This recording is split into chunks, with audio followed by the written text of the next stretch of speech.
കൊല്ലം കുളത്തൂപ്പുഴയിലുണ്ടായ തീപിടുത്തത്തിൽ ദുരൂഹതയുണ്ട്. ബോധപൂർവം തീയിട്ടതെന്നുള്ള സംശയങ്ങളൊക്കെ ഉയരുകയാണ്. പ്രദേശത്തെ CCTV ദൃശ്യങ്ങളൊക്കെ പോലീസ് ശേഖരിക്കാൻ ഒരുങ്ങുകയാണ്. വാർത്തയുടെ വിശദാംശങ്ങൾ കൊല്ലത്ത് നിന്ന് ലിജോ റോളൻസ് ആണ് നൽകുക. Lijo, good morning. ഇന്നലെയായിരുന്നു അവിടെ ഓയിൽ പാം എസ്റ്റേറ്റിൽ വലിയ തീപിടുത്തമുണ്ടായത്. മണിക്കൂറുകൾ എടുത്താണ് അവിടെ ഫയർഫോഴ്സ് എത്തി തീ നിയന്ത്രണ വിധേയമാക്കുകയൊക്കെ ചെയ്തത്. ഇപ്പോൾ ദുരൂഹത സംശയിക്കാൻ എന്താണ് കാരണം?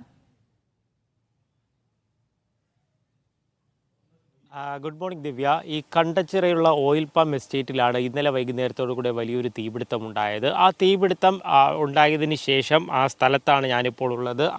ഏകദേശം ഈ കാണുന്നത് പോലെ തന്നെ ഏക്കർ കണക്കിനുള്ള സ്ഥലമാണ് ആ ഒരു തീപിടുത്തത്തിൽ നശിച്ചിരിക്കുന്നത്. കഴിഞ്ഞ ദിവസം തന്നെ ഉദ്യോഗസ്ഥരോടൊക്കെ സംസാരിക്കുമ്പോൾ തന്നെ അവർക്ക് ഇക്കാര്യത്തിലൊരു സംശയം പറയുന്നത്. കാരണം കഴിഞ്ഞ വർഷവും ഇത്തരത്തിൽ സമാന രീതിയിലൊരു തീപിടുത്തം ഉണ്ടാവുകയും പക്ഷേ അത് ഇത്രത്തോളം വ്യാപിച്ചിരുന്നില്ല. അതിൻ്റെ ഭാഗമായിട്ട് പലർക്കെതിരെ നടപടി, അതായത് ജീവനക്കാർക്കെതിരെ നടപടിയൊക്കെ എടുക്കുന്ന ഒരു സാഹചര്യം ഉൾപ്പെടെ ഉണ്ടാവുകയും ചെയ്തിരുന്നു. അതിന് പിന്നാലെ ഇത്തരത്തിൽ വീണ്ടും ഈ വർഷവും ഒരു തീപിടുത്തം ഉണ്ടായതിൽ കാര്യത്തിലാണ് ഒരു സംശയം വരുന്നത്. ഇത്തരത്തിലൊരു അട്ടിമറി സംശയം പ്രതീക്ഷിക്കുന്നതിൻ്റെ ഒരു കാരണമെന്ന് പറയുന്നത്, ഒരു സ്ഥലത്തല്ല ഇത് തീപിടിച്ചിരിക്കുന്നത്. നമ്മളിപ്പോൾ നിൽക്കുന്ന ഇതിൻ്റെ ഈ ഓയിൽ ഫാമിൻ്റെ ഉള്ളിലേക്ക് കയറിയ ഒരു സ്ഥലത്താണ് നിൽക്കുന്നത്. പക്ഷേ ഇവിടെ നിന്നും പല കുന്നുകളിലേക്കായിട്ടും പല സ്ഥലം, അതായത് ഈ ഒരു റോഡിൻ്റെ മറുവശത്തേക്കൊക്കെ എങ്ങനെ ഇത്തരത്തിൽ ഇത് പടർന്നു പിടിക്കുന്നു എന്നുള്ള ഒരു സംശയമാണ് പ്രധാനമായിട്ടും ഇത്തരത്തിലൊരു അട്ടിമറി സംശയത്തിലേക്ക് എത്തിയിരിക്കുന്നത്. ഈ ഓയിൽ പാം അധികൃതരോട് സംസാരിക്കുമ്പോൾ മനസ്സിലാക്കാണ്ട് കഴിയുന്നത്, അവർ ഇവിടെ അതായത് ഇവിടുത്തെ ഇതിനടുത്തായിട്ട് തന്നെയാണ് ഈ നഴ്സറി ഉള്ളത്, ഓയിൽ പാമ്പിൻ്റെ നഴ്സറി ആയിട്ടുള്ളത്.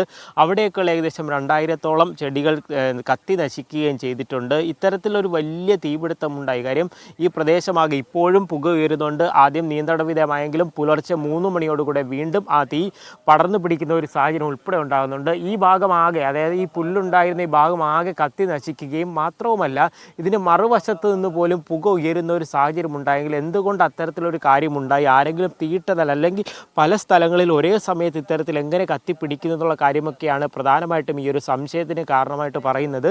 ഒരു ഭാഗം അതായിരുന്നെങ്കിൽ മറുഭാഗമാണ് നമ്മളിപ്പോൾ ഈ ദൃശ്യങ്ങളിൽ കാണുന്നത്. ആ സ്ഥലത്തുൾപ്പെടെ അതിൻ്റെ മറ്റു സ്ഥലങ്ങളിൽ ഉൾപ്പെടെ ഈ തീ പടർന്ന് എങ്ങനെ പിടിച്ചു എന്നുള്ളതാണ് ഏറ്റവും പ്രധാനമായിട്ട് സംശയം ഉയരുന്ന ഒരു കാര്യമായിട്ട് പറയുന്നത്. എന്തായാലും ഈ കാര്യത്തിൽ ഇപ്പോൾ അന്വേഷണം ആരംഭിച്ചിട്ടുണ്ട്. കുളത്തൂപ്പുഴ പോലീസ് ഈ കാര്യത്തിൽ അന്വേഷണം ആരംഭിക്കുകയും ചെയ്തിട്ടുണ്ട്.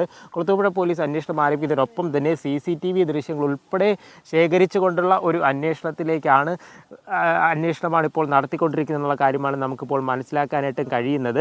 മാത്രമല്ല, വനം വകുപ്പും ഈ കാര്യത്തിൽ, ഈ വനമേഖലയോട് അടുത്ത് കിടക്കുന്ന ഒരു സ്ഥലമായതുകൊണ്ട് തന്നെ വനം വകുപ്പും ഈ കാര്യത്തിൽ ഇപ്പോൾ ഒരു അന്വേഷണം ആരംഭിക്കുകയും ചെയ്തിട്ടുണ്ട്. എങ്ങനെയാണ് ഇത്തരത്തിൽ വലിയ രീതിയിൽ ഈ തീ ഉയരുന്ന അല്ലെങ്കിൽ തീ പിടിക്കുന്ന ഒരു സാഹചര്യം ഉണ്ടായെന്നുള്ള കാര്യത്തിലൊക്കെ വലിയ രീതിയിലുള്ള ഒരു അന്വേഷണം വനം വകുപ്പും ആരംഭിച്ചിട്ടുണ്ട് എന്നുള്ളതാണ് ഈ പ്രധാനമായിട്ടുള്ള ഒരു കാര്യം. അധികം വൈകാതെ, കാര്യം ഈ സമാനമായ രീതിയിൽ ഓയിൽ പാം എസ്റ്റേറ്റുമായി ബന്ധപ്പെട്ടുകൊണ്ട് നിരവധിയായിട്ടുള്ള പ്രശ്നങ്ങളാണ് ദിവ്യ ഇവിടെ ഉള്ളത്. എന്താണെന്ന് ചോദിച്ചു കഴിഞ്ഞാൽ, ജീവനക്കാരും ഉദ്യോഗസ്ഥരും തമ്മിലൊക്കെ ഉള്ള ഒരു പ്രശ്നമുണ്ട്.